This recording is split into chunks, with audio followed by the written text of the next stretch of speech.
The isolation valve separates the left and the right sides of the bleed air system. The isolation valve switch has three positions: closed, auto, and open.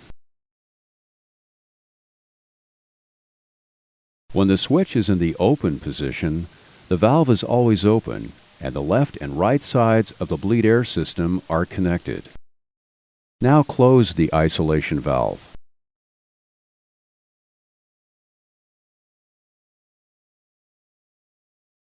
When the switch is in the closed position, the isolation valve is always closed and the left and right sides of the bleed air system are separated or isolated. Now select Auto on the isolation valve switch.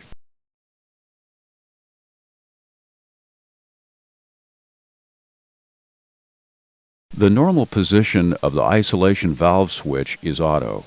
When the switch is auto, the isolation valve can be open or closed.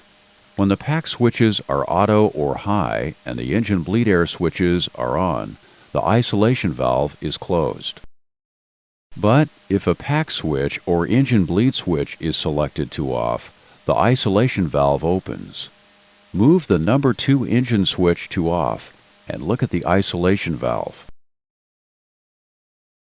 With the isolation valve switch in auto, the isolation valve opens when the number 2 engine switch is moved to off.